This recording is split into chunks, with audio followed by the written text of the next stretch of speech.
Good evening, guys. Good morning, good afternoon, wherever you're watching the fourth video of the day. There's been a lot going on today, hasn't there? First of all, we start the day with the Reinders breaking news about him potentially set to join Manchester City. He wants to go here. Then, of course, we followed up with the 5 things learned earlier on today. I thought that'd be it for a while, but then we had to talk about the Florian Wirtz non-transfer, didn't we? There's been so much going on, absolutely loads, and we also can't ignore the fact that tomorrow it's Kevin De Bruyne's last ever game at the Etihad Stadium as a Manchester City player, at least, which is emotional. It's very, very emotional, and of course we can't ignore the fact that it's also a must-win game. We need 4 points, I think, to get Champions League football. It's the last home game of the season. Bournemouth, it's going to be really difficult. Then we've got Fulham away after that. Given our recent results against Southampton and Crystal Palace, it isn't looking good right now, I'll be honest with you. So it's going to be incredibly difficult, very difficult to get something from this. But we have to go into it and we have to hope for the best, you know. And we can't ignore the fact that the sense of occasion that's going to follow us around is going to be absolutely, it's going to be massive, you know.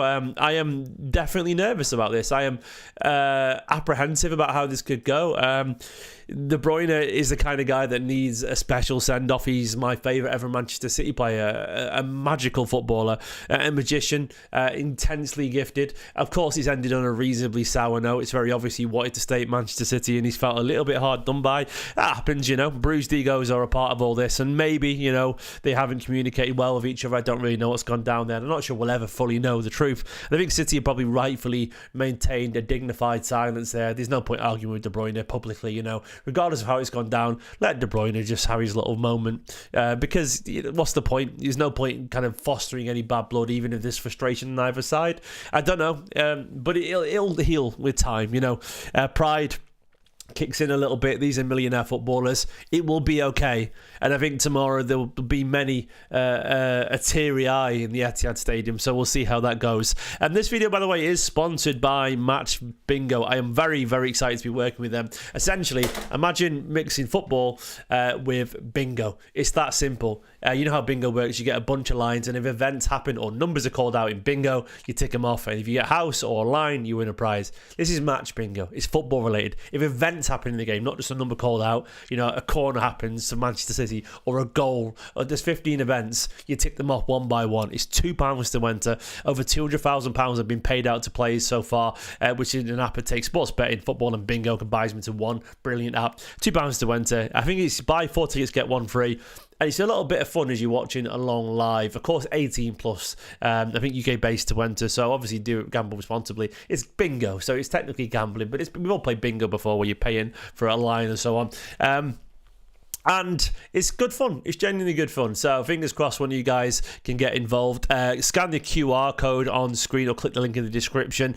If you want to get involved for the game tomorrow, there'll be a City versus Bournemouth card there. If you get 2 lines, you win a prize.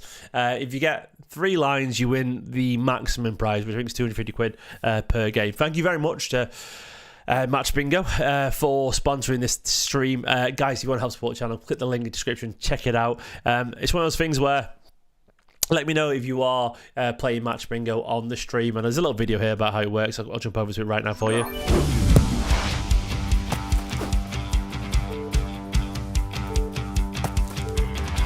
As you said, corner VAR, goal, throw in. It's going to be VAR. And you could win some money. 18 plus.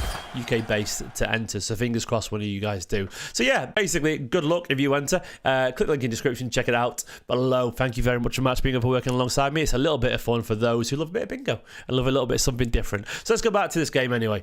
Manchester City versus Bournemouth tomorrow. First of all, I'll go to the Guardiola's quotes. I always like going to Guardiola's quotes ahead of this game, or any game really. He was late for his press conference today. He said, "We played a really good final, not enough to win it, and we had the last 2 games. We need 4 points the next year to be in the Champions League. This is enough, and everyone has to be aware of that." Yeah, I mean, we actually, in the hindsight, we played a decent final, but we just didn't have the right quality at the end to score goals, as I said in the 5 things learned earlier. He said Newcastle won the Carabao Cup, Liverpool won the Premier League, and City won the Community Shield. The other teams didn't win trophies. I don't know what he's on about there, what the context of that is, but I wouldn't really brag about the Community Shield. We're not Arsenal here, Pep. I'm sure he's not doing that, but, you know. He said when injured players can return, he said, we'll see. Some players are better. Rodri's even better day by day. We'll see. Is he hinting at a potential Rodri return there? I don't think he is, but look, it's the weird season. Stranger things have happened, so you never know. Look, Rodri, I doubt will be involved. Maybe Oscar Bob's got a chance. Maybe Echeverri again after. We don't know. We'll get into that later. He was asked about the penalty situation. He said, I didn't talk with them. We trained this afternoon and Taker needs to start to score the goal. Yeah, look, I wish Pep would be a little bit more take the responsibility away from the striker. So there, just say, look, how you take the penalty, it's done. Like, I think this. I think if you give players a chance to be democratic, it's great and all that, but I think it's going to lead to confusion. Someone just choose to be the penalty taker and just stick to it, man, and crack on. You know, like, I think this is the kind of thing where the manager should just choose it. You know. He said after the FA Cup final, I just said, has he reviewed it? He didn't have the time. He should be focused on Bournemouth. He said, if we're not in the Champions League, it's because we don't deserve it and we'll play the Europa League. It is what it is. I think we're going to qualify. My mind controls my mind. Interesting, Pep. Magneto here. He said, my thought is I'm going to think of that. And if I think of that, I think that. And I think we need 2 victories or 4 points to qualify. That is my target. Are you confident, Pep? Absolutely, he said. I guess the point he's trying to make is that if he feels he can control and thinks he is, he will be, or something like that.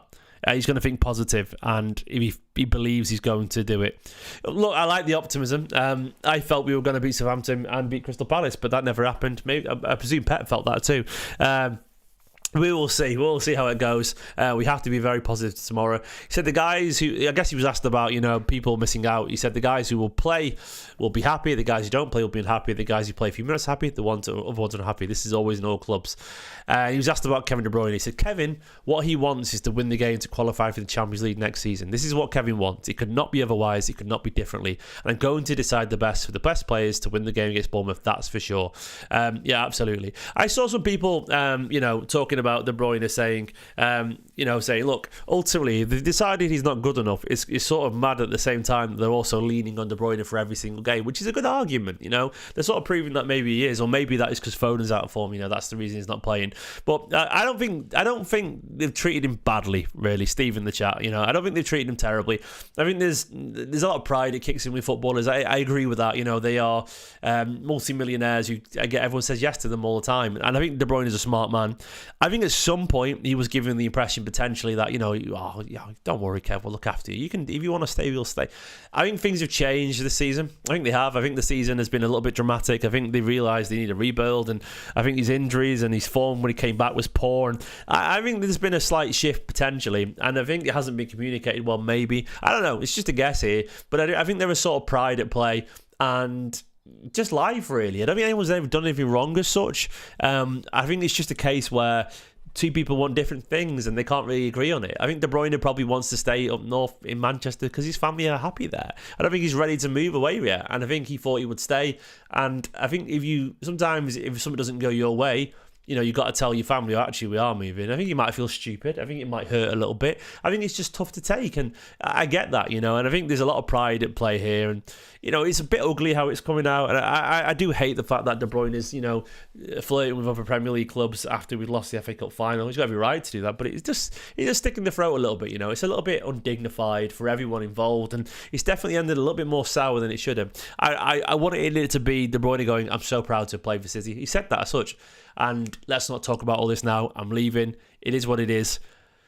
We move on. That is life. I love it here. It's not about me. We've got Champions League to play for. I wanted it to be that, you know, and then just everyone will leave him with a smile. But as it is, it's been the De Bruyne where's he going show, and it's been a real bit of shame. And I don't know what's happened or what's caused it. But what I do know is that it's been a mess, and it is a real shame. Look, Guardiola there saying he's not spoke to De Bruyne about his availability at the FIFA Club World Cup this summer. I also think that's a bit of a shit show, if we're being honest. Surely we should know that. Surely that shouldn't be left hanging in the air. We all know he's probably not going to play, but the fact that it's not confirmed, 100% confirmed, and De Bruyne is saying, well, I don't know, I'll get injured and no one's going to play me, and Guardiola's going, well, I don't know, I've not spoken to him. Where's the leadership here? Someone just fucking sort this out for the optics at very least. And I guess that's a little bit frustrating because Like, what's going on, man? What's going on? Sort this out, guys. Make a decision. This should have been decided ages ago. Like, this should have been decided when, when the decision was made about he wasn't going to stay. Do you want to stay, Kev? No. Like, I don't know, man. Like, well, because I don't get injured, it's done. We'll announce that you're leaving after the Premier League's finished, the end. But as it is, look, we know he's probably not going to, but it's not been confirmed. It's a mess, man. It's a mess. And that was the end of that part of the press conference.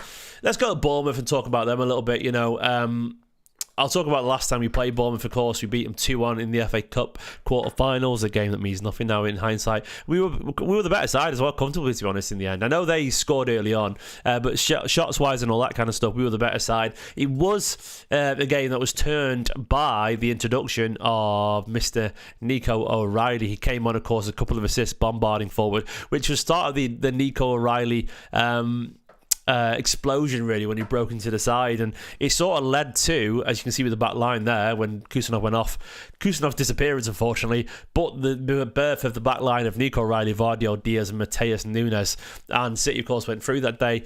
Look, it feels different, the game right now. It was Bournemouth early on in the season, which way it felt things started to feel a little bit painful. I'll go back to the Bournemouth game where we lost 2-1. Semenyo and even Nilsson giving us a horrible time that game. And I know we had plenty of shots, but Bournemouth were relentlessly aggressive. And that's the thing about Bournemouth. We know how they play. They are relentless. They are aggressive. They're currently sat in the table. Let me find the table. They're sat currently in 11th. I don't know. They can't get 50. What can they? 56? 59. They can get conference. Where's conference football? Is it 8th or 7th? Someone correct me in the chat. I can't remember because I never think about it because I'm an old man. Can they get conference football? Is it 7th? Is it 7th or 8th? If it's 8th, 7th, 8th, they can get conference football. If it's not, they can't. But I don't really know. But either way, they're very mid-table after a very, they've had a really good seat. 7th. Okay, so they can't get conference football. So 6th is Europa, 7th is conference. Is that how it works? Yeah. So they're just sort of mid-table, really. So they're playing for pride. They're all behind the pack. So if that's the case, then, they've not got a lot to play for as such, other than just sort of, showing how the end of the season goes. We know a few players are likely to leave. They've got a lot of quality. I'll show how they've been getting on recently. Thanks, Lucas, Bayern fan there. Last time out, they lost 1-0 to Aston Villa, a relentless Villa. But Bournemouth started their moments in the possession and so on. And we know an awful lot about how they play. Look, the quality they've got is ridiculous. Husin go to Real Madrid. Kepa's actually proven to be a good keeper for them. He's shown the quality of why Chelsea spent the money. Zabani, or Zaba, as Iraola calls him, is a cracking player. There's some rumours City were interested in, which I'd love it because I think he's a brilliant footballer. Kirkes looks like he's going to Liverpool, which is an annoying signing. Even Nilsson, they've got Cliver, they've got Semenyo, they've got Tavernier, they've got an awful lot of quality, man. Like, they are such a good side, and they're so relentlessly aggressive, so direct, so forceful, so fit, young. It's a really good Bournemouth side who are going to give us trouble in the way that other sides are giving us trouble this season. It isn't going to be easy. The form isn't, perfect right now, but it's not bad either. Losing to Villa there. They did beat Arsenal, of course, 2-1. They drew against United, which is embarrassing stuff. When you're kidding. They drew against Palace, who did better than us. Fulham there as well. When they beat Bournemouth, of course, it was a couple of latest goals. Huijsen and even Nilsson. Clive, of course, off. Even Nilsson that day. They're just a good side, man. They're just a good side. Look, I do think we beat them. I do. I think, look, if there's not going to be a reaction to this, when will there be a reaction? This is how we played against Palace. It's worth... I mean, look, now the storm is settled, look at that, man. Look at that. It was all City. It's so frustrating. And you see the stats and all that kind of stuff and the big chances and the possession. It was just so City throughout it, but we just couldn't score. We have to put the ball in the back of the net. Haaland has to put the ball in the back of the net. Marmoush has to ball in the back of the net. Savinho, Doku, they have to create chances and score goals. Bernardo, De Bruyne. Is there a chance, chat? Is there a chance that De Bruyne doesn't start this game? What do we reckon? I'm going to do a quick poll. Does KDB start? Yes. No. And I'll add the caveat, he looked knackered, absolutely knackered against Palace. And Palace some people said he played well against Palace. I think he played pretty well, but I think he also looked bloody exhausted. He looked exhausted, and I don't know, man. I don't think he should start personally. Maybe he doesn't. No, he will start emotionally. But I think logically, I wouldn't start him. I wouldn't start him in terms of going for this game. But it's his farewell, so he's going to. Emotionally, he will. But in terms of form, look, he created a couple of chances. The cross for Haaland, pass for O'Reilly, the pass for Echeverry. He had those moments which I think have sort of clouded people of how well he played. He gave the ball away an aggressive amount of times. He was physically absolutely done by about 55, 60 minutes. And there's a couple of times where he tried to counter and it just hurt a little watching it. And I love the man, but he's just physically not there as much as he used to be. And but we'll see, man. We'll see. It's worse than watching David Silva his final year, can't lie. Oh, David Silva. But then he went to be brilliant at Sociedad, and I still think there was something there. It was just injuries and so on. The stuff around De Bruyne is painful. I think he's going to start. I think Guardiola would be an insanely brave man not to start him, and ultimately he still creates chances, man. Look, in terms of how I think it's going to go, I think he's going to revert back to the defence. If he plays fucking Akanji for this game, I'll be fuming. It has to be this. Please be this. Do not change it. Núñez has to come back into the team. You guys know my opinion on Núñez, and I want him to start. I'm desperate for him to start. Start the fucking game, Núñez. Like, we need that pace out wide. We need some attacking threat. Akanji's always at the scene in the crime. He's going to bloody play Akanji, isn't he, as well? That's the thing. Haaland is going to start. What does that mean there? A little arrow there. Yeah, Haaland's going to start. I think Marmoush probably starts again, but I think this time he starts on the left, sorry. I think Doku sits this one out. I don't know, man. I don't know, actually. What do we reckon? Or does Marmoush sit this one out? Kovacic 1,000,000,000% comes back into the side. I'm going to say, I think Marmoush might start on the right, and I think what we might see is, we'll see Doku up here, maybe. I think Marmoush will start on the right, but I think what they'll try and do is get this fella bombing forward, Núñez. I think KDB is going to start. I think he'll play sort of off here, and I think it's going to be Bernardo. I think Bernardo always starts Guardiola. I think it'll be sort of like this. But I think O'Reilly will push forward a little bit there. So they do the free, sort of something like this when we've got the ball, which is a bit mad, but I think it'll be something like that. I think Doku will probably play. Marmoush on the right isn't effective, but Marmoush I think will just drift inside. And he could play over there, maybe not. It's going to be something like that. There's options, of course. You could play. Does Echeverry randomly get in the team? Does Echeverry come in after his his random debut in the FA Cup? Probably. Does Phil Foden get a start? I don't think so. Does Savinho play? It might start Foden. Whatever's happened to Foden this year, I don't know, man. I'd love to see him back. I mean, we look at the bench the other day against Palace. So I'll check the bench once again. McAtee and Rico just not involved, which I still think is wild.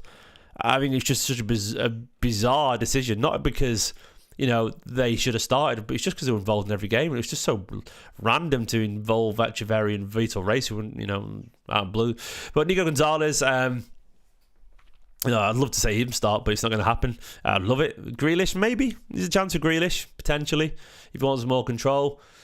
Gundo is a good chance. I think Gundo could come in as well. He could come in alongside Kovacic, potentially. We'll see. I can never predict Pep. It could be anything, man. It could be absolutely anything. We'll see. Look, I think we still win this. I think we win 2-1. I could be wrong. I don't think we lose. But look, it could be 2-0 Bournemouth in the end. It could be really horrible. It's the season where everything's sort of been... If I was basing it on the season, I think Bournemouth are going to crash the party and give us a horrible time. But maybe not. Surely not. Surely not. Surely not. I'm going to say City 2-1. Maybe it's just my heart saying that, but my head says it could be more difficult than that. Guys, I love you all loads. Go and check out the videos today on 5 Things Learned and the one on Rangers if you want this morning. And, of course, the one on Verts earlier. KDB, I love you, mate. Absolutely love you. Fingers crossed City win tomorrow. I'll see you tomorrow for a match reaction. Bye-bye. Subscribe if you're new.